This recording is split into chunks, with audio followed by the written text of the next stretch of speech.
Speaking Truth to Power, a series of engaging and candid conversations seeking to provide a platform to inspire and empower citizens to become actively engaged in positive change. In essence, do something.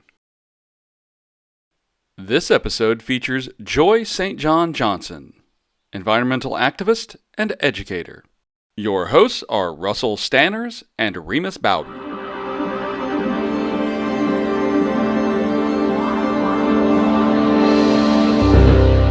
Yeah, so today, welcome to Speaking Truth to Power. We're here, the Do Something series here with our special guest today, Joy St. John, and my co-host here, Mr. Russell Stanos. A.K.A. Greg. A.K.A. Greg. Just one of my favorite shirts. Greg today. Today we're going to be having a conversation with Joy. I'm trying to think. My first memory of Joy, actually, you know what? I actually have you documented on camera some pictures that I took at one of these environmentalists. I think it was an environmentalist rally, and that I went to close to City Hall, and I think it was 2019. It was before, so I do remember seeing you there, and I saw Ava and a few other faces there. Okay. That was my first memory of her. Now, my first memory of an actual interaction with her. We were at the Dana Fletcher City Council meeting. Well, it wasn't Dana Fletcher, but it was Madison County, or Madison City rather. And we were there, and everyone was speaking on behalf of the Fletcher family. And a young lady spoke there as well. She happened to be from New York, I believe it was. And we came out of the door, and we're all standing kind of near the front of the door, and we're, speaking to the family. And then she goes on to start giving her, she being this young lady from the New York area, and she's talking, and she's like, yeah, I was in New York, and I remember I was walking around, and this store owner was profiling me, and they were being racist towards me. And Joy was like, stop, like, you did not experience racism. And she's like, but no, they were being racist. And she was like, nope, you did not experience racism. And I was like, yo, I was thinking the same thing, but I was like, who is this lady who just chopped her up? So I was like heads down, because it was appropriate. And okay. Well, let's find out who this lady is. Right. This is her. So, yeah, thank you. That was a crazy experience. Do you remember that?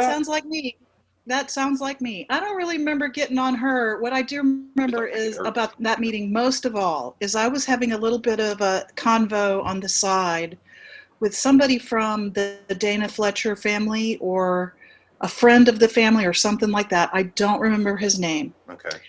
And we got to talking about what racism is, as a matter of fact. So it was probably predicated on what you're talking about having happened. And I remember saying to him that that we're in such a state of systemic racism in this country that even Black people are racist. Right. And he you know what, he was just like. And then afterwards, when everybody's packing up and leaving, he came over to me and he touched my arm and he said, thank you so much for pointing that out to me. So, I get a couple of little, what I would call sort of victories every once in a while. But that connection, really, I remember that. Yeah.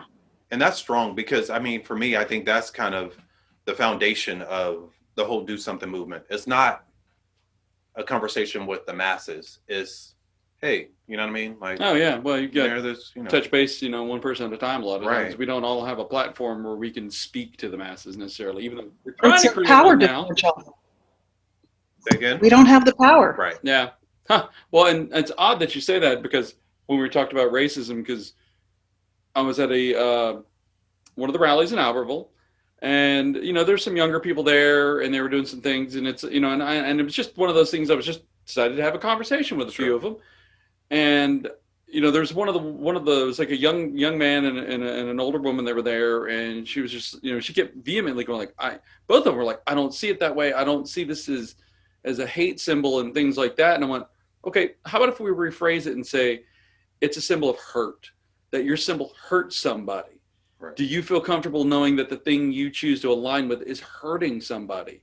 And they both stopped and they kind of looked at me and they were like, no, you could tell they were like, not really, that when I phrased it that way. And I kept trying to tell them, said, well, I'm not racist. And I'm like, maybe not, because a lot of times those types of things require power to be able to be implemented into true situation. You're probably biased. We're all biased. Right. We all can't get around our own personal biases of the individual upbringing we have. I said, but that's the saying, when you went back to power, you know, I look at it as so many of these things are really intrinsic upon the power. Right. Which obviously is why these things happen, because it's a maintenance of power. Mm-hmm. Yeah, no joke. Maintenance of power. So is this home for you? Is Huntsville like home or? You know, I moved to Huntsville in the 70s, okay. So I'm about a lot more native than a lot of Huntsvillians. Hey now. Right. I'm actually one of those. I'm actually one of those very few that actually can say I was born in Humana Hospital. Yeah, in the 70s I moved here, so I've been here for a little while. Well, I didn't move away to go to college. Okay. The first time, but my other 3 degrees I got right here at UAH. Okay. And I also lived in Tuscaloosa for about 9 months or something, you know, with a guy. Right. Then I came back home. So you just said multiple degrees. You know, I mean, some people might see it's like you're either a lifelong learner, or it's right. Just that the real world is too much and I just don't want to be a part of it. Right. Just educate myself further. So you know, what is really the story behind all those degrees for you? I mean, just to give anybody who's watching this some background and some understanding where that learning desire comes from. Okay, where's the story start? My mother had a college degree. She had 4 children. I'm the only one and the youngest who actually went to college and finished and got a degree. But in doing that, I discovered I was pretty happy being in school. But then I after I got that degree, that was a BA in French. I was out working on the local Huntsville economy. I had an apartment here, you know, after college, and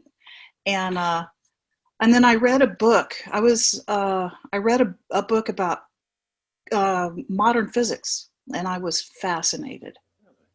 And switch to physics. That's a bit of a leap. That's fascinating. That's a story in itself. Well, and so I wound up working at Undergrad, and Undergrad would pay like 75% of your school if you want to go and take a course. Yeah, that's enough. At the time, I'm sure they don't anymore. Nobody does anything like that anymore, hardly at all.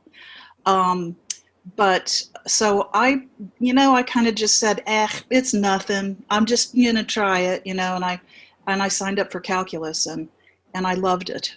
And I was pretty good at it, and so I went, you know, one class at a time for, I don't know, maybe a couple years, something like that, with Intergraph helping pay for it, and then I quit work and I went back to school full time. And I at UAH I got a BS in physics, an MS in physics, and an MS in applied mathematics. Oh, nice. And I swore up and down I would never work for the defense industry, and I haven't. Hey, wow. Which is something to say about being in this community now, right. Especially now with the increased footprint of the federal government. Right. Yeah. I mean, that's the only reason we have UAH. Really? Is because of the Army being here. Yep. Really? You know? Yeah. See, I learn something new every time. I'm always learning about Huntsville. I mean, I'm 3 years here. Or 3 years back here, per se. Yeah. Back here 3 years. Cocooned probably a little bit at Oakwood when your time was here. In college. I wasn't trying to do much outside of college. But, yeah. So, Huntsville, 70s, seemed to have been a pretty active community as it relates to civil rights and the desegregation of schools and things like that. I mean, there's still families here that we're actually familiar with their kids and grandkids and things of that nature here. How was that environment when you were here? Was it when I moved back here? Because we were with the Corps of Engineers. I was living in Saudi Arabia. Really? And then I was going to school in England, to boarding school in England, And it's from boarding school in England that I moved back here and went to high school at Butler High. Really? Okay. And it was right after they'd had all of those riots there. Mm-hmm. And the big riot gates were up in the hallways. And, you know, from a small private girls' school in England to that was kind of weird. So, I mean, what years were you at Butler specifically? I was just at Butler in like something like only for a half a year. So it was, I think it was. Let me think. It was the second half. It was the first part of 1977, I think. Okay. And then I went to. We bought a little farm up near the Tennessee line, and I went to Ardmore High School for a year. And then I dropped out of high school. Another huge change of venues for you there, educationally speaking. One of the hardest things about Ardmore for me was to understand people, especially on the phone. I'm sure they mocked you as well. I'm sure you had a bit of an accent of some sort. Yeah, I still, even by the time I went to college, I still had a little bit of an English accent. That's weird. So, I mean, you know, all these travels, all these things, you know, how do they, I mean, what would you say that they did to actually be formative for you, you know, going forward, especially, well, I mean, like I said, this conversation is going to be mostly about, you know, our people's place in the world, right? To put it at a lighter level, you know, whether we're on the outs or the ins, the power, the lack of power, you know, however you want to say it, you know, the social justice or injustice, you know, the haves and have-nots. Yeah, you know, how did all of this go into starting to form the core of who you are now? Right.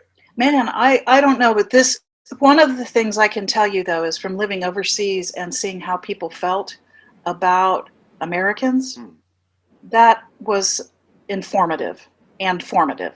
Okay, and I would. I can remember visiting a friend of mine in Switzerland one time when I was coming home from Saudi or something like that, and she wanted to, you know, introduce me, and I'm like, just don't tell him I'm an American, whatever you do. Really?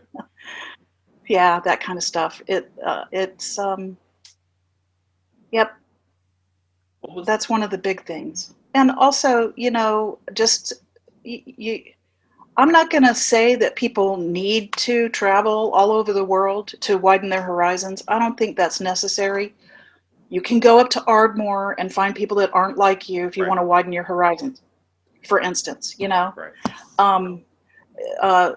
But surely having lived, and especially in a country where I was, I didn't speak the native tongue and that kind of stuff, it definitely gives you a perspective that or it can give you a perspective. I know there are people that came back from a similar experience to mine that would probably not agree, but it certainly can give you the perspective that you're not the, you know, the end all and the be all as far as the way your society runs. So I always and it is, of course, that actually brings me to the whole idea of how other people view our country, and that was always some conversations, rabbit holes I end up going down, whereas really it's hard for us to be accountable for ourselves, right? And I kind of, I mean, that's kind of my view on how America works. It's hard for us to be accountable. We enact all of these different actions on other countries, trying to feed them democracy, our version of democracy, but we don't really. I feel like it's almost like IA, right? It's almost like internal affairs. If you want to complain about us, come to us to complain about us, and we'll tell you whether or not your complaint was valid about us. But however, when you're looking at the news media as how they reflect on our society and how they view America, it gives you this different perspective. And I think no matter what happens, when we're dealing with the racism, the police brutality, how the other countries view us and view our handling of that, I think is really telling. And did you feel the same way? Was it kind of like, you're from America during a time period where I guess a lot was going on probably here while you were over there for school before you came back? Was it as active here, a hotbed, or was it? No, I had no idea what was going on in America. I was just a kid. Come Okay. on, But I did know that we were not liked. Really? That nobody really appreciated the way that we acted like we knew everything and had the last answer on everything, and would just come in and act however the hell we wanted to. The world's police, right? America's the world's police, which is funny because even how you describe how they viewed us is essentially how I know that's how I describe my view of police, like policing here in America. Like, they're the end all. They want to have the last say. They come in Oh like my they know God, yeah. everything. You know what I mean? They're it's crazy, right? I've tried to have conversations with policemen, and you just can't. That's my experience. Is they're only trying to manipulate you into agreeing with them. Right. That's all their agenda is. Period. Done. That's probably falls into that command presence training, to be able to be controlling of a situation, so that way you can hope, and I'm saying this from that perspective that you can dictate potential outcomes, right, and can control the potential outcomes by that command presence kind of thing, where it's that aloofness, to where you're not in it. And I mean, I get it. I'm sure some ways too that probably can help some people keep from allowing their emotions to get involved. I wish it happened far more often. They didn't let their emotions get involved, because we see the aftermath of that too often in the forms of police brutality. And people are dynamic, it kind of reminds me of my friend who went in the Army, and when I went and picked her up from basic training before she got shipped off to her assignment, she was insufferable. Okay, she was just like, "You dizzy civvies, you don't know anything," and that's the way the police act to me. They're just like, "You don't know what you're talking about," and I'm like, "Well, I don't know. I think there's a Bill of Rights, and we're allowed to be here." Well, but and they're just going to start saying the most asinine stuff, and they think I'm going to fall for it, and I'm not. Yeah, it's kind of strange how, and I mean, I have a similar experience with someone that I know who I have been friends with for a while. I mean, so it's one of those things where I don't know. I mean, to be honest, I'm guessing it's like some reprogramming that happens. Maybe if they continue to drill certain ideas in over and over again, which begs me to question, why can't we do it in the other direction? Why can't they be programmed in such a way that they're seeing things from? Well, you're talking about people who are prone to the authoritarian way of thinking, and for the most part, the other side are not programmable because they're not authoritarian. They're thinking. They're not just hand it to me people. So no, it doesn't. It's not just a matter of trying to convince them. Well, and I mean, and I broach this concept too. So, what's your thoughts on how it relates to the patriarchy? Because I mean, they've shown that female officers are less likely to overuse force. They're more likely to use de-escalation tactics. All the things that we are trying to see police forces do more of, and we do see that there is a subset of the population that actually does that. And well, I mean, not all. Don't get me wrong. I have met some female officers who are very much into that toxic masculine kind of thought, and more so that's just for them saying I'm not going to be a victim type of concept. But still, regardless, when you actually look at the numbers, women tend to be better. They tend to be better officers, quite frankly. I mean, what's your thoughts on that? I mean, because obviously we're not I'm not. I will not speak for you, but I am not. I am male. I'm cis male, so that's my perspective of life. Mm-hmm.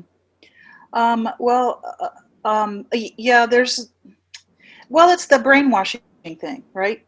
And the toxic masculinity brainwashing thing probably works better on men who have already been brainwashed to some extent in that direction, don't you think? Right. Oh yeah. I don't know. I'm not surprised that women not to a person, but to tend to do a little bit better. But I'm kind of like, we need to completely rethink policing altogether, honestly. So when I have conversations with some, of course, I get that same response. Like, it's not a repairable entity.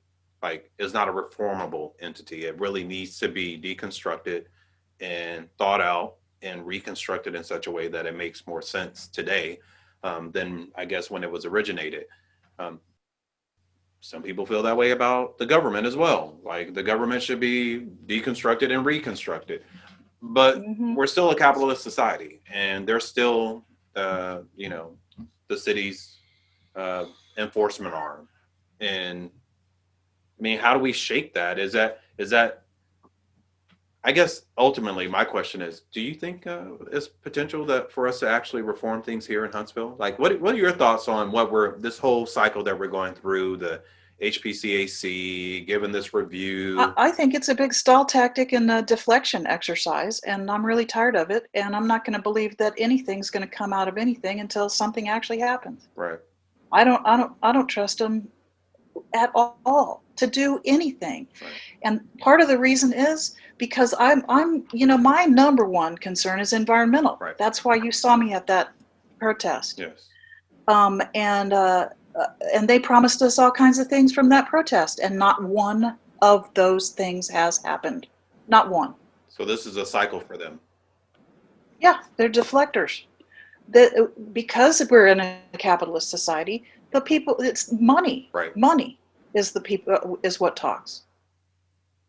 Now, I'm not saying that we couldn't elect people that were not as motivated by money or beholden to money or whatever. Yeah, and it seems to me like that ought to be possible, but it isn't happening. Right. Well, you're gonna hit the. Well, I was gonna ask a question. You're talking about money, and you talk about in the well, and I'm gonna go to the environmental side of it, and then I think we can kind of look at it from the police side of things. Do you think what would help in that end is that they've shown time and time again, at least to me, in the good dissertations and in the good ideas that get put out there, you see the return on investment for better environmental impact relationships, for lack of a better way of saying it. The way where when we actually do things with an environmental conscience, that Mm-hmm. the return is actually greater than if we stay the course. That we become economically better, we become socially better, we become just health-wise better. I mean, like I said, I mean, we have members in our community, a group of people that are very much data wonks, and they will go and they'll take the data and they will show you the data that this is not actually viable. Your understanding of this is purely anecdotal and circumstantial and just singularly relevant, in a larger scale. So first off, on the environmental level, do you think there are those who can get out there and do that? And do you think there are messages that people can use to improve just life for everybody from that level? I believe that it could happen, but every day I get less hopeful that it will happen, honestly. I mean, do you think it's one of those ones where it's going to take a singular voice, that breaks through, that everybody has a certain level of respect and cachet for, or do you think it's still going to just have to continue to be a mass mobilization? Or a George Floyd level crisis in the environment. Well, kind of like almost like the burning of Australia, the rainforest. I was going to say in the 70s, going back to the 70s to the Three Rivers and all the other Cuyahoga and Cleveland, right. All these rivers catching fire and these things melting down. Yeah, and so because of that, we got the E.P.A, which has systematically been, disempowered ever since Reagan. Oh, yeah. Jimmy Carter put passive solar on the White House, and Reagan took it off. We knew what was happening in the 70s. We sure did. I remember it. Okay, I remember the oil embargo. We knew what was happening, and we all started buying smaller cars and using less gas. All kinds of stuff happened, And once Reagan got in, he went to work on labor and started whittling away at labor's power. We used to have a massively powerful education AEA here. No power anymore in Alabama. Oh my God, they used to have so much power. Yeah. And they go to town on the propaganda that it's no good for labor to have power. That's the capitalists talking, right. Okay? Because they're trying to monetize everything. Yeah, and so Reagan dismantled that mindset, with his trickle down, everything's great, and subsidize. You said that's my trigger word right there, trickle down, voodoo economics. Yeah, right. Trickle. And then we got the Bill Clinton in and all that kind of stuff, but it was just that Neo-Liberalism. Yeah. Austerity. And since 2008, oh my God, austerity's been a stranglehold on us. And as far as a mass movement to make something environmental or something social justice or something environmental justice to happen, my question is, why do we have to do that? Why don't the people that get elected just do the right thing? Well, that's objective, right? Right is objective. I think we go back into the whole money side of things. If you want to save society, it ain't money that's going to save society. If you want to save the biosphere, it has nothing to do with money. It has to do with doing the right thing. Well, I think more people are probably concerned with their 10 or whatever amount of years they get here on this planet.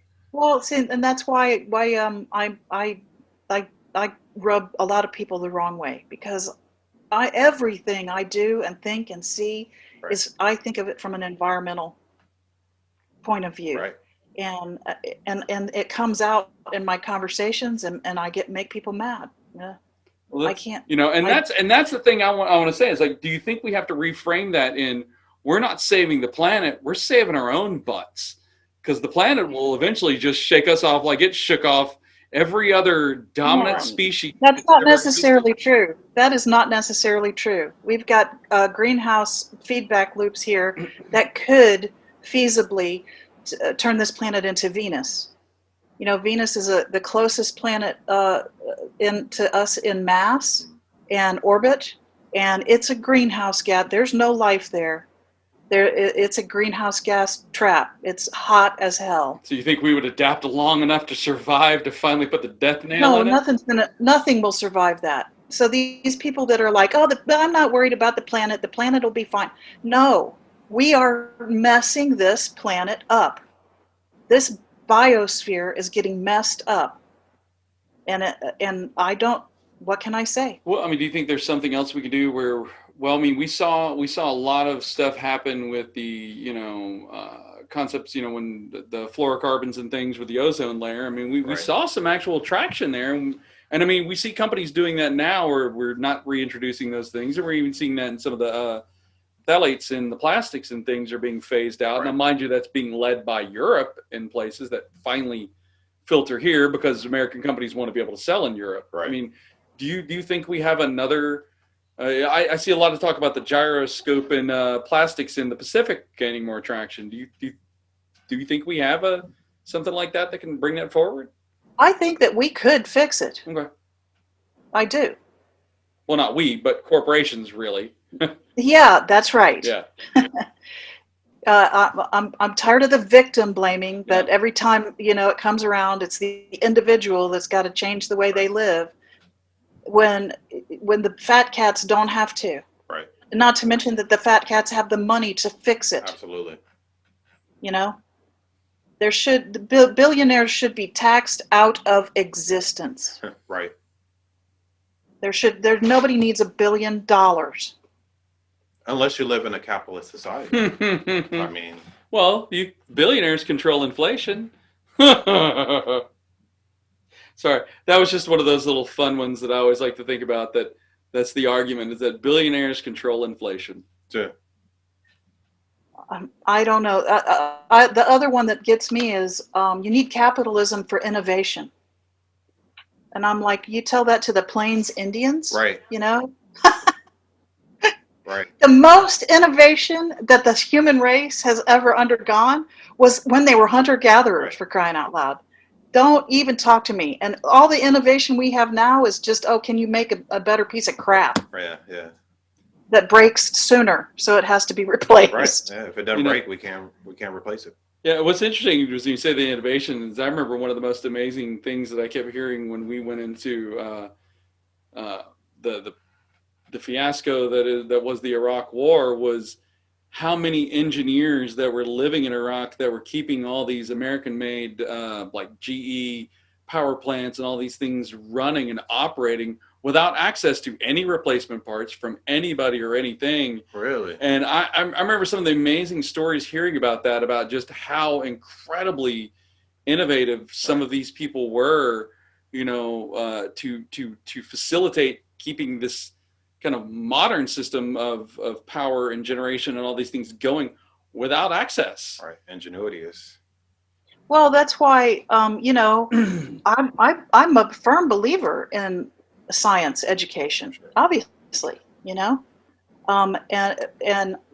you know, I am an educator, by the way, and I've helped. Well, a good friend of mine, I tutored her through her electrical engineering degree, and she's got a job out at the Army, you know, just breaks my heart. She's trying to kill me, you know, but she's like, I don't use any of it. It was like, that's okay. You use your brain, Right. you know, go to school, get a good brain, Right. build your brain up. And that's, so when you're in a place like that, you'll be able to figure something out. Right. Exactly. Yeah. And that's what I teach my kids. I teach and I tell them, I was like, I really want you to be better thinkers. Mm-hmm. Like, yes, I mean, please. be better thinkers. Jeez, send them to me, please, when you're done.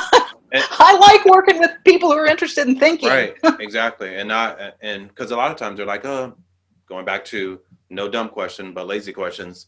Hey, can you? I was like, no. I was like, I'm about to do something that you can do to get the answer that you want me to give you. You go ahead and do it. Like, and reference to that, I told him I had a third grade teacher that once told me that she said, if anybody tells you there's no such thing as a dumb question, they're wrong. Most dumb questions are just lazy questions. right. They're questions that you could answer for yourself. You just don't want to take the time to do it. Right. Well, my students frequently are like, "Oh, I hope this is not a dumb question, Ms. Johnson." But I'm like, probably it's not a dumb question. Right. Probably there are 15 people in the class that want to know the same thing. Exactly. So please ask me the question. And I'll tell you what, if it is a dumb question, I promise I'll let you know. I have never had a dumb question, Right. ever. Because everyone's thinking the same thing, and they're like, Oh, not even the kid that goes, "What page are we on?" Right. my kid doesn't say what page are we on. He goes, his response is, "Wait, what happened?" That's his canned response. Wait, what happened? And I'm like, what do you mean, wait, what happened, bro? You've been sitting in class the whole time. What do you mean, wait, what happened? No. The other thing about that, my favorite definition of a teacher is somebody who never says anything just once. Right. I'm a terrible teacher. You're gonna have to tell people. I'm used to repeating. Like I say things 3 different ways, trying to make sure everybody got it. Like that one's for that crowd, this one's for that crowd, and the one's way in the back, that one's for you. I mean, so that actually leads to a good concept there, is that, so here it is, we have all the data, we have all the information, we have everything that we could possibly use to justify changes. Right. Do you think that is part and parcel, part of the issue, is that we are vocationally training as opposed to educating now? Absolutely, it is. Absolutely, and I've watched it in my lifetime. That critical thinking has been replaced with test taking. Absolutely, 100%. Well, I won't even go. I won't even push past the test taking. I'm curious as to your thoughts on, while we do need more STEM, while we do need more people to learn these things, if you look at a lot of, especially here in Huntsville City Schools now, you see there are certain centers of some type of educational excellence based on each school. And in part, when I first look at that, I think, oh, that's great. They're giving kids these access to these things. that previously were not there. But then I start realizing, oh, but you're also eliminating these other like civics and other areas of like, more critical thinking as opposed to vocational. It's like, I'm sure it's great to have all these kids know all this cyber stuff, right? But at what cost are you doing that? Are you losing out on some of these Critical broader thinking humanities, liberal, and I say liberal in the true sense of the word, a broad scope of understanding of things? Because I saw that when I got to college, all these people just went vocational training. Yeah, I don't think we need more STEM. I think we need less STEM. I think we need to make sure that we're teaching people to think. And I think every undergraduate degree should be a liberal arts degree. Every one of them. All of them. That's it. And you can get a major in math, but it should be an MA. I don't care. Liberal arts is what makes good thinkers and good citizens. And right. In a society with the internet and the prevalence of all of these nutty conspiracy stuff, misinformation everywhere. We need better thinkers. We don't need job training. We need people to be able to think their way out of a paper bag. Right. It's nuts. But that makes sense, though. And it makes sense. I mean, even you just touched on all of these different influences that they're getting from all these different sources, all of this misinformation.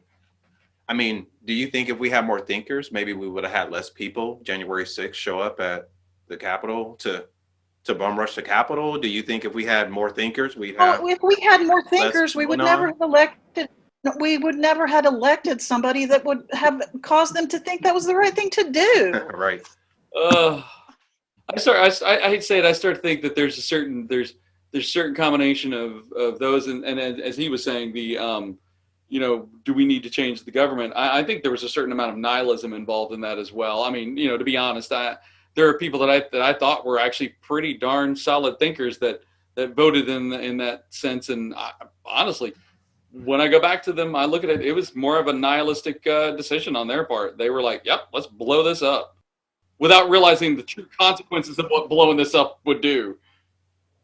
There are the religious people who really believe that they're trying to bring about the end of the world, that is their agenda, and hence moving the capital, moving our recognition as to Jerusalem as the capital of Israel. That's part of that. That needs to happen for the end of the world to happen. All these things must come to pass before we reach. They want the end of the world. I don't know how to fight against. When all I want to do is save it.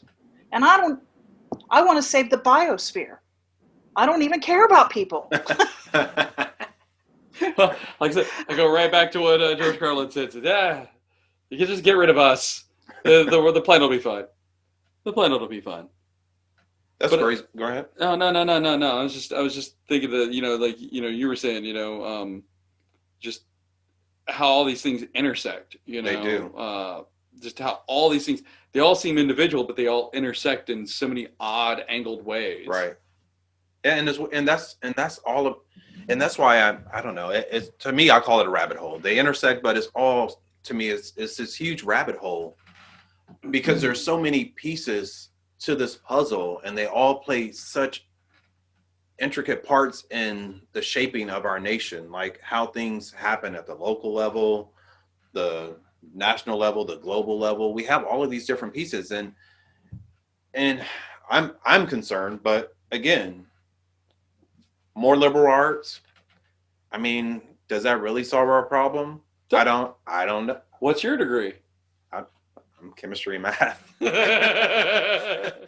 So I'm the only one here with an honest to goodness liberal arts degree. But I was a thinker. I've always my been a first thinker. degree is a BA in French. Don't even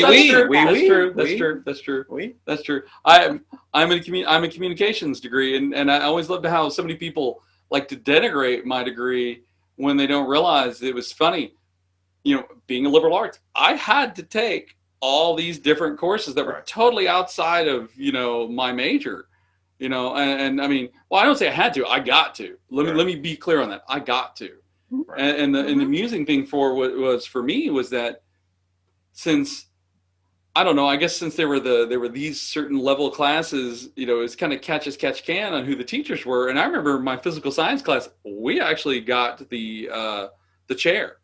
I actually got the chair teaching that class. Really? Top dog. And what was crazy was, yeah, but was he a good teacher? Yes, actually, the interesting was he was actually Iraqi. As a matter of fact, that's what led me to think about when I heard the stories about going. And this was '90s, so this is long before we went into Iraq, and then that diaspora of minds.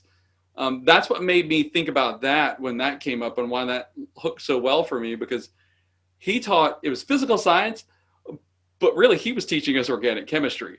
So most of the kids in that class were like, whoa, Right. whoa, this is not what I signed up for. And I'm in there just like, this is cool. A lot of kids who sign up for organic chemistry isn't what they signed up for. And they're like, no. But I found it fascinating. While I was doing my master's degree in physics, I audited organic chemistry. Fun.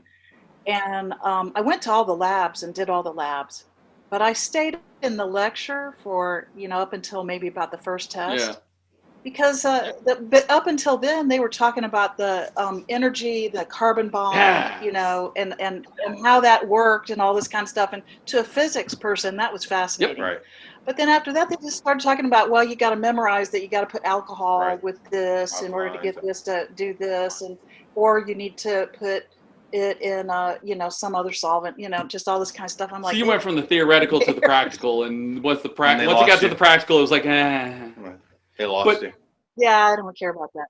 Although I went to all the labs, I had fun in the labs, So, with all your STEM degrees and everything else, what do you do to bring your brain into that liberal arts kind of mentality? That what are you doing as an adult to engage in that way? Since that wasn't necessarily your educational background, what's your learning process now for that? My learning what I am doing currently full time is I work for myself tutoring people in mathematics. Okay. And there's two aspects to that I'm always learning. One is learning about how other people's brains work. Okay. Not everybody's brain sees things the way my brain does, and that is fascinating. It is totally fascinating, and it's a real challenge to me too, to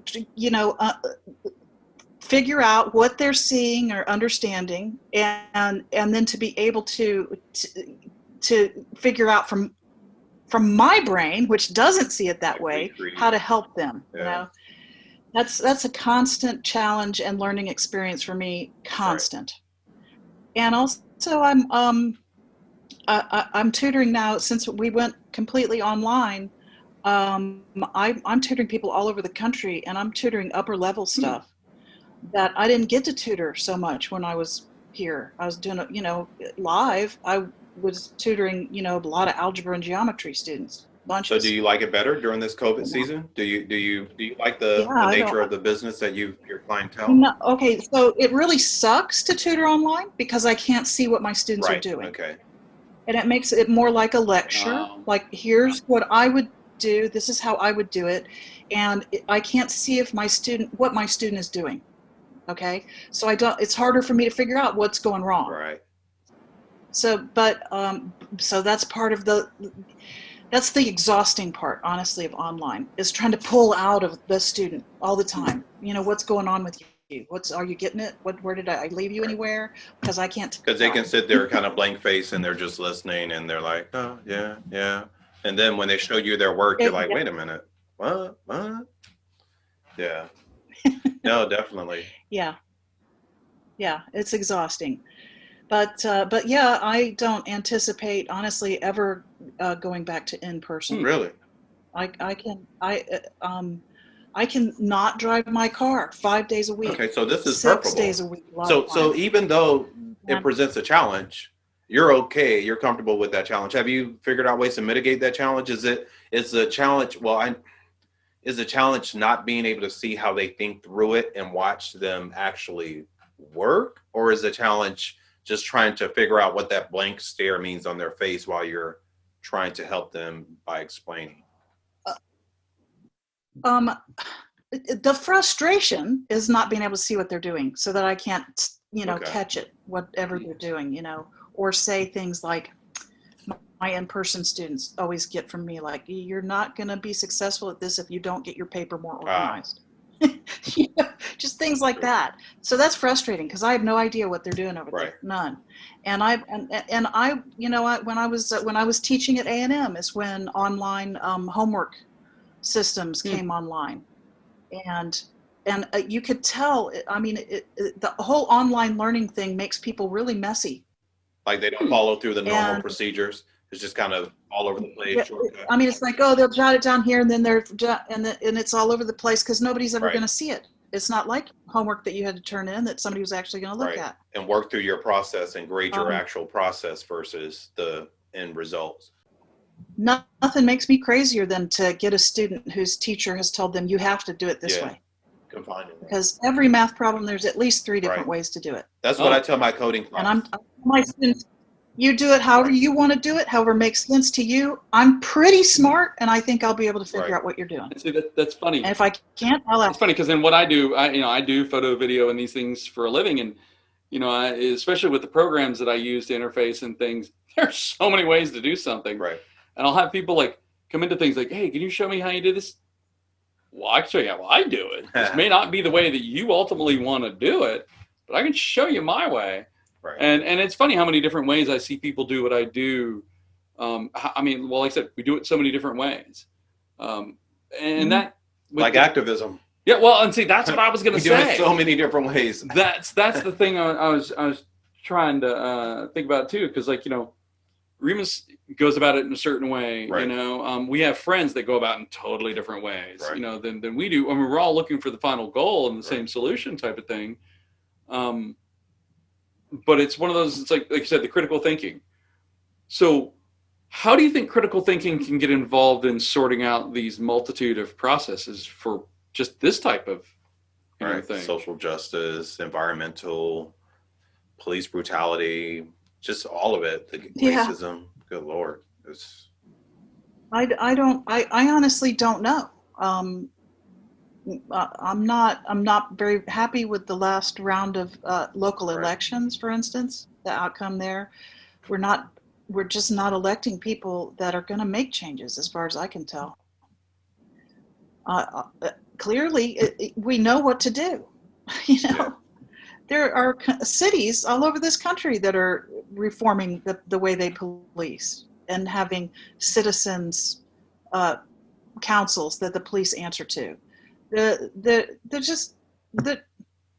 it's not a lack of knowledge. It's just, do you think it's fear? I think it's money. That's what I think it is. I mean, in the capitalist society, right? Everything is money driven. I was going to sit there and play on and basically play the pun of what we were doing just right now. They're the math doesn't work out for them. The calculations aren't in their favor. Well, I mean, the alternative, and to my way of thinking, the alternative is to think that they're afraid of the police, for instance. And that's what I was thinking, but still, I don't know. I think it's a choice. I honestly think, like you said, I think it's really just a choice, because I think they do know what to do. I think we all know what to do. Why we're not doing it? I mean, well, who is it? Is it Frances Ackridge that keeps bringing up a police suicide problem? I think that's one of her. And being so worried about police suiciding themselves. Right. Well, I'm like, okay, well then do something, change it.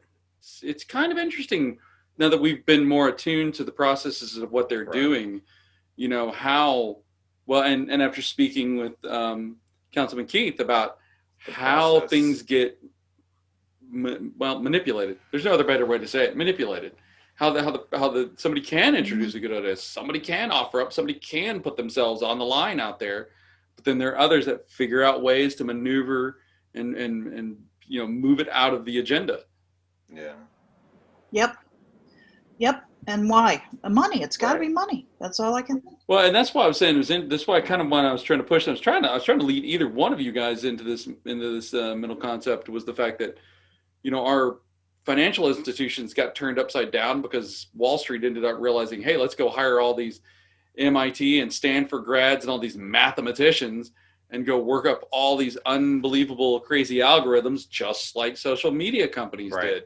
It starts to make me wonder. It's like, is there an ability to get these people to run the math in a social justice sense? Like, how do we get somebody to create these calculations, these algorithms that start to make people understand the reality of, you lay this thing to this thing to this thing to this thing, you get this outcome, which actually benefits everybody. Right. And it seems like the money generates it. But people, well, I have taught many times in the past business calculus. And so that's a classroom full of business students, which I don't know if you know, who are the people that go into business school? Do you know? I mean, my brain I envision cis white males. I mean, who have come from a place of privilege. Well, by no means that's not. Oh, I'm sure it's my internal bias on that, just because of my experiences. That's who I've mostly known who've gotten MBAs and things like that. So when you say who, do you mean like which group, socioeconomic group, which? Yeah, socioeconomic or academic or just kind of what are they like? I don't know. But they're almost all of them thought they were going to do something else in college, but they have to come around to doing business because they didn't succeed at engineering or. Okay, that is absolutely fascinating. And their parents won't let them study history or anything like that. Huh. You have to do something that's going to make money. And so the business schools are full of people. They're all the failed STEM students are in business school. That's interesting. Like, that is really fascinating. Yeah. And they all say things like, I want to be an entrepreneur. Like, doing what? That's not very specific. No, and not to mention that it's basically they think that means they just want to make money, and so I'm trying to show them, look, this is the calculus. You're learning the calculus that's underpinning a lot of the algorithms and stuff that big business people are using to predict this, that, or the other thing or whatnot. And so when I teach them, I'm like, notice that there is no input for environmental, or by the way, this example is nuts. Nobody has this much money. You're never going to have this much money. There's only 30 people. Things like that. I try to point it out to them. That's crazy. I try to point it out to them, like, oh, look at this algorithm shows explicitly that it takes money to make money. So Joy, you're always beating the trail. I always tend to run into you at these different social justice protests, these other engagements for the community. I mean, you're very actively involved in the community, whether it's a known fact or not, but I definitely see you in places like everywhere. Like you're a part of most protests that happens, no matter where they are, whether you're there or not, you're aware. How long has, I guess, that type of energy has been here in the Huntsville area? Was it like 2017? Like, was there this huge layoff from, the civil rights era or whatever, and then it kind of sprung back up in the early 2000s or 90s and then died out? And yeah, I can remember driving my Maverick on Sparkman Road and thinking to myself, the way we do things just isn't going to work out in the long run. And I'm just waiting to see when we figure that out and change everything. And for me, the thing that changed my willingness to just wait was even though my biology teacher in high school told us about global warming. It was known about completely, you know, and we studied it, and of course had no good fix-its. But anyway, when it came back around in a big way, people started really talking about climate change, is when I started really going, I can't wait anymore. I just can't, you know, personally. So so we're talking about probably late 90s, early noughties. I started attending some classes, you know, about activism. Okay. And all in preparation around environmental. All in preparation around environmental. For me, it was around environmental, but one of the first ones that I took part in, you took a pledge, and there were 3 parts to the pledge. One was the environmental part. The other one was basically social justice part, that you're not going to make progress environmentally unless you take care of people, you know. And the other was that everybody should be free to practice their chosen spiritual whatever, you know. Sure. And so that probably is what started me thinking about how this.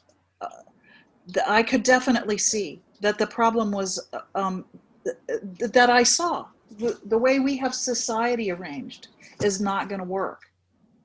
The problem that I saw then, driving my Maverick down Sparkman Drive one day, had everything to do with, it's not just a matter of environment. You can't divorce things. You can't silo them, right? They can't be. Now I will. Somewhere along in there, I started my letter writing group. I had actually been writing letters to congressmen and the president and stuff like that since probably sometime in the 80s. I started doing that. That's that liberal arts degree you had, willing to write letters and not equations. Yes, that's right. Yep. But I started a letter writing group, you know, sometime after that. But when Trump got elected, all of that stuff got kicked into high gear. Wow. Rightfully so. Well, I mean, it's interesting when you say it's siloing of those tenets that you spoke of, because, I mean, when you look at it, environmental impact affects, you know, the poor, right? The disenfranchised, far Indigenous greater countries. than anybody else. It's because we have places that people can get away with doing environmental damage, that we have people that don't care, and are willing to do it. If we made it so that our society is more equitable, nobody would be in those positions. You know what? And is it really more equitable? Like, what prevents or what dictates this impact? Even when we're speaking with it, I guess, let me ask, does consequence, meaning if these companies who are, you know, flagrantly destroying the environment, like 3M, I think it was in Illinois, was it 3M, where they were dumping in Illinois for the longest time, and the people there were all dying off from cancer because the water source was poisoned because of their... Name one. 3M, Monsanto. Right. Yeah. Just keep rolling the list down. So, and I mean, especially look at the big oil on other continents, in the Amazon and in the Congo. What big oil so has does done? consequence stop them? Because it seems like I don't want to say it's a smack on the wrist, but they're subsidized. They don't care. They have the power to go to congressmen and buy them. Right, yeah. These special interest groups. Well, I mean, what do you think about, you look at the, what happened in Standing Rock, you know, that Keystone XL pipeline, the fact that groundswell of people that basically said enough is enough. And I say this because, I went and researched further, and I saw that all along, just even the the standard Keystone pipeline, not the XL, which everybody's, sending rocket doing. But there was so much eminent domain used to take land for that from farmers and other people throughout the Midwest. I remember reading all these articles, and they were just, and I mean, like I said, you took what was normally groups of people that you would think would have had a chance to have the powers that be hear them. I mean, these are largely middle class, white people. I mean, farmers, so it's a little more on the edge of middle class, depending on how good the year was, but still, not necessarily the voiceless. Well, essentially the patriotic America, couldn't get any traction, and then you have this indigenous population that basically put a face out there and said enough is enough. Right. Well, they put skin in the game, like literally skin in the game. Well, to be fair, yeah, there were a lot of those farmers in Iowa and other places that really went at it hard. Right. Do you feel heartened when you see actions and activities like that, where you see indigenous populations showing greater control and autonomy to what really technically is their own land? Yeah. Well, I wouldn't say that I'm heartened, because what happened? The pipelines got built. Well, I mean, the previous, yes. Now the current has now been. I'm glad to see pretty much. I'm glad to see that the people are coming out and going, this is wrong. But the deal is, no, I'm not heartened. Why do they even have to come out and say that? Yeah. Why? Why do they have to put skin in the game? Why can't it? It's the same fight, right, on different fronts. I'm not. Whether it's social justice or the environment, it's the same type of fight where it requires it. Well, it shouldn't require skin in the game. It should be I see what you're saying. It makes total sense. We need to do something. It's more like, well, as long as it's over there and it's not really affecting me immediately, I mean, why do something? Yeah. And, I guess I'm also heartened by the fact that I guess I've seen like the one beyond expectation, the Cherokee Nation actually having their boundaries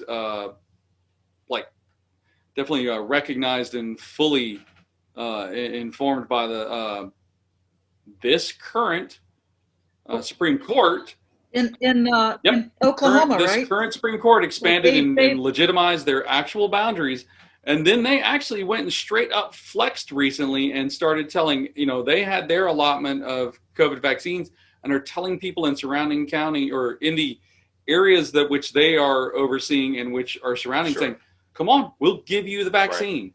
When you can't get the vaccine here, they flexed and said, we'll give it to you. The Navajo Nation. Same. I've got two friends that I know that have gone up to Tennessee to get their vaccine. Well, that's what I'm saying. So where do you, why can't that be replicated? Well, that's what I'm saying. Do you see this strength that we're finding again in the indigenous populations, really getting out there and, showing what they're about? Do you think that can have some impact going forward? I'd like to think that it could, but I don't, if all they want is a piece of the game, right, in the end, I'm like, you're buying into a rigged game. We got to do things differently.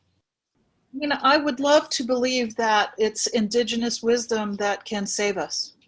Right. I really would. I would love to believe that. I'm if it can and if it will, I'm on board 100%. And I guess that was going to be one of my questions to you. Without funding, corporate backing, how do you really move the needle on this issue? Because again, like the social justice issue, if it doesn't show any type of monetary return, it's like, why not keep arresting? Well, and even as Russell has said, you can make the argument that it will, and they still won't do anything. Yeah. Oh, I've tried. So does it mean so he had mentioned something. So does it mean that we have to wait for a particular generation to move on before? And this is what I hear too. But keep in mind, I'm teaching these business calculus students and all this kind of stuff all the time. And people are always like, oh, the upcoming generation, they're great. They're, the kids are all right. And I'm like, no, they ain't. They have to learn from somewhere. So do you think we're getting somewhat institutionalized without realizing we're being institutionalized to this train of thought? Yeah, good question. To what train of thought? This things continuing as they are, that this is the end all be all Oh yeah, process. oh yeah, they're definitely. We're all being propagandized, absolutely, 100% of the time,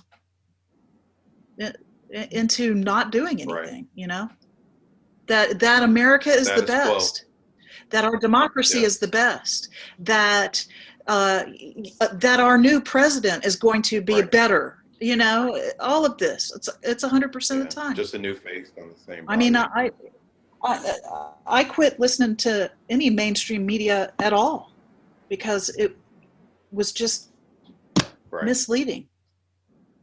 And I hate to say it, but democracy now is gone down the same road too. Well, you know, oddly enough, you talked about the mainstream media concept. Is that was in large part due to the during the Bush era of changing the way that ownership of various media could be done. Well, it started, it started in with Reagan and changing the rules around what people could say and call it a news program. Yeah. So is that what it added commentary, allowed commentary to now become No, news, you stopped having to have the equal messaging. Oh, meaning everybody didn't have to have the same truth? Like, well, you stopped having to have true balanced information. It ceased. You know, like if we were on opposite sides of an issue, they no longer, if they spoke to you, had to speak to me, or vice versa. Oh, so that became one of the change of the informational action. Then the second one. Well, I think also there was all of any liability about misinformation got removed. Really? So fact checking just kind of went out the window. Yeah, fact checking was like gone. Really? And then, so why would the news not be held accountable for? You're not liable. Or why would we not encourage the news to be held accountable for presenting us with accurate, fair? Well, Reagan was probably afraid that they would say something true about him. You know. Fair enough. Yeah, well, and then it just like I said. I mean, he was basically a handsomer, more acceptable Trump. I mean, his agenda was the same, and just as egotistical. You know. Oh yeah, yeah. No, and like I said, during the Bush years, they changed up. How many news organizations, being newspaper, radio, television, that a single company could own within a marketplace, and all those things? Yep, it increased. So, well, I mean, diversity of voice decreased. We have all kinds of anti-monopoly laws on the books that just are not used. They're not held. They're not followed. They're not. Oh no, that one literally was completely rewritten. However, you can't get them to decriminalize marijuana, can you? You know, they hold a patent on its medical benefit. The country does. Well, and as we spoke to somebody else, you know, that was the whole idea about the even with the outbreak of, or I should say, the increase of consolidation of media outlets. The idea was that the internet would democratize it all. Right. That the information would be out there for everybody. It could not be hidden anymore. And then we slowly realized we see that same process of misinformation. Misinformation, but consolidation of those resources. Well, and then immediately they went after free and fair and open internet too, right? So do you think the United States is poised to use various media apps in the same way that we see, like, in the Arab Spring, and you see in Russia and other places where they filter heavy? Yeah, where they filter heavy and they back channel the information through these various mobile applications. I could see that happening, sure. Or spying on all of our citizens. But personally, what I see happening is that the police chiefs use it as an excuse that they heard on the internet that somebody's coming from out of town. That's what I see in my own personal life. That's what I've noticed. I believe it. Yeah. I believe it. People are coming from out of town. Always. You from here? No, I came from out of town. 2018. He was right. It was me you were waiting on. No. But yeah, no, I mean, so here's an interesting, Chris. So your thoughts on this? Both of us regularly speak in front of city council. Previously used to speak more so in front of the county commission, but Yeah. now that things are getting a little more normalized in the world again, having access to a body that meets at 10 a.m. on a Wednesday morning becomes increasingly more difficult to do. And, right. So what are your thoughts on things like that? I mean, on trying to still use the conventional means of the system against itself? Well, I mean, I used to be one of those people that spoke regularly at city council. And I kind of backed off from it. Honestly, I sit on Facebook now and watch them and make comments because I have more freedom to change the conversation doing that than sitting there in the room. Because you're kind of limited to 3 minutes and a few topics and no feedback. Yeah, and then you're like sitting there, very frustrated for God only knows how long, because they're doing the most asinine stuff, and we don't even know what they're doing because they don't tell us. It's obviously all decided beforehand. Right. And yeah, that's the importance of who the president is.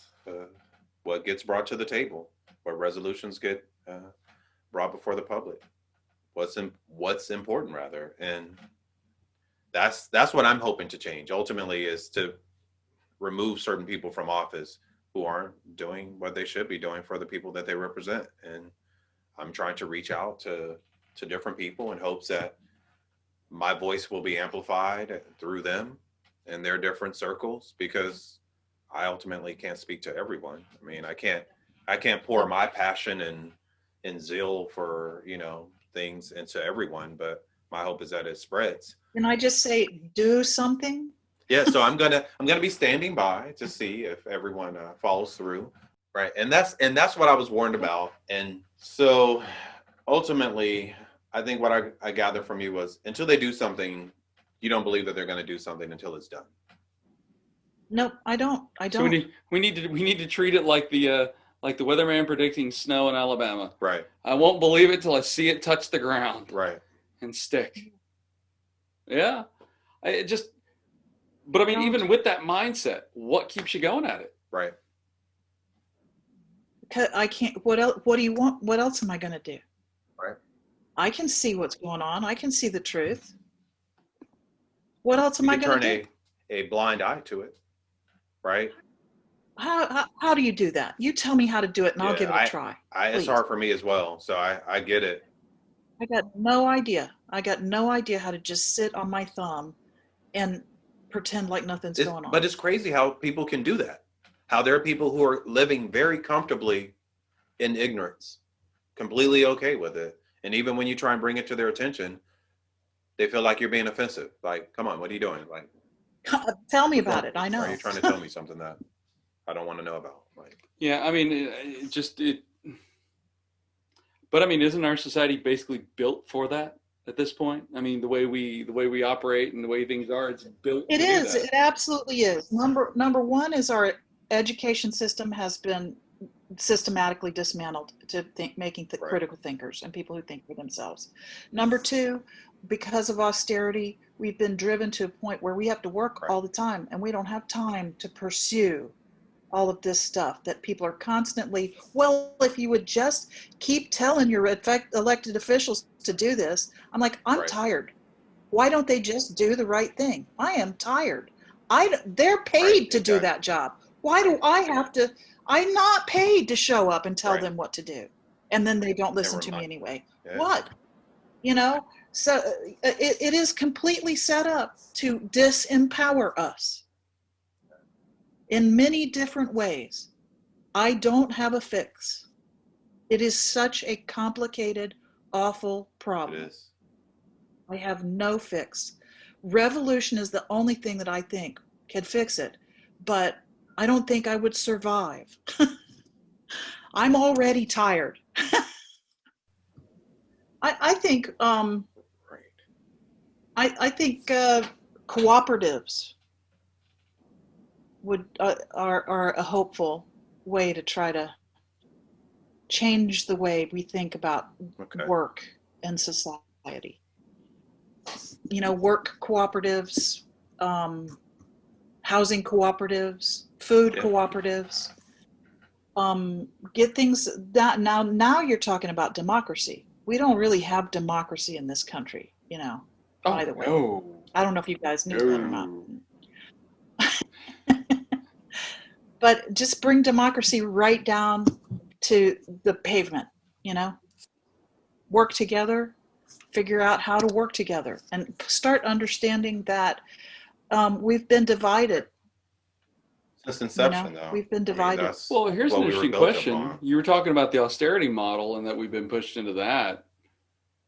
Do you think that what we've seen out of COVID, in how many people have been pushed, as yourself, pushed to a virtual environment, pushed to an environment where, quite frankly, I seriously doubt people are on the clock as much as they were when they were in a fixed position location to be monitored in the way that they were prior. Do you think that that's going to open up some people to greater possibilities of thinking in that avenue and maybe, hopefully, slide that whole paradigm to the left or right a little bit? I see a lot of potential in what we've gone through with this pandemic in a lot of different ways, and one of them in the way of getting maybe a little bit more workers' rights. Right. No, we have identified a certain subsect of our population as quote unquote essential workers. Right. We have. That were historically put upon workers. Yeah.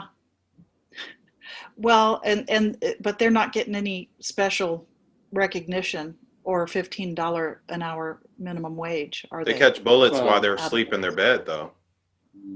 Yep, they sure do. Well, at least that's essential. Well, right now the government isn't, but it does seem like the conversation is, at least from a personal standpoint, you see more people realizing, they seeing their friends that were, and I think that's it. It's personalized the issue to a lot of people, seeing friends and people who struggle. Oh, and there's the fact that there's so much mutual aid that happened.